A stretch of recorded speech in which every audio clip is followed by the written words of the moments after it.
ഇന്ന് നമുക്ക് ഹെൽത്തി ആയിട്ടുള്ളൊരു ബ്രേക്ക്ഫാസ്റ്റ് റെസിപ്പി ആയാലോ. അതിനായിട്ട് ഞാൻ ചോളത്തിൻ്റെ ഇടിയപ്പപ്പൊടിയാണ് എടുത്തേക്കുന്നത്. നല്ല സോഫ്റ്റ് ആയിട്ടുള്ള പൊടിയാണ്.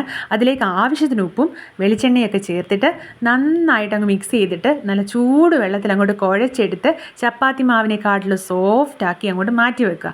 അതിന് മുകളിൽ അത് ഡ്രൈ ആയി പോകാതിരിക്കാൻ വേണ്ടിയിട്ട് ലേശം എണ്ണ കൂടെ തടവി കൊടുക്കുന്നുണ്ട്. പിന്നെ നമ്മൾ ടേസ്റ്റിയും അതുപോലെ തന്നെ തട്ടിക്കൂട്ടായിട്ടുള്ളൊരു മുട്ടക്കറി വെക്കുന്നുണ്ട്. അതിനായിട്ട് ഞാൻ സവാള എടുത്തിട്ടുണ്ട്, അത് അരിഞ്ഞെടുത്ത് ഒരു സവാള അരിഞ്ഞെടുത്തിട്ടുണ്ട്.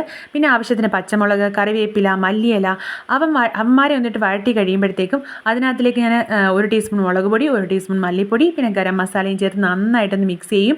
എന്നിട്ട് ഈ പച്ചമണം അങ്ങോട്ട് മാറിക്കഴിയുമ്പോൾ നമ്മുടെ തക്കാളിപ്പഴം കൂടെ അരിഞ്ഞ് വെച്ചത് അങ്ങോട്ട് ചേർത്ത് കൊടുക്കുക.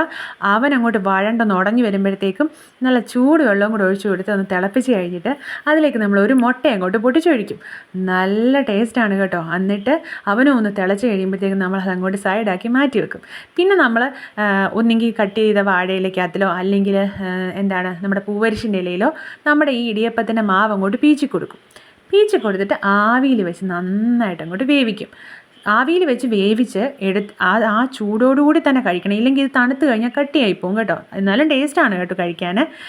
ഇതിൽ അടങ്ങിയിട്ടുള്ള ലൂട്ടീൻ എന്ന് പറഞ്ഞ ആൻറ്റി ഓക്സിഡൻറ്റ് നമ്മുടെ കണ്ണിൻ്റെ കാഴ്ചയ്ക്ക് വളരെ നല്ലതാണ്. അതുപോലെ ദഹനത്തിനും പിന്നെ നമ്മുടെ ഹാർട്ടിൻ്റെയൊക്കെ ഹെൽത്തിനും ഒക്കെ വളരെ നല്ലതാണ്. ധാരാളം മിനറൽസും വൈറ്റമിൻസും ഒക്കെ അടങ്ങിയിട്ടുണ്ട്.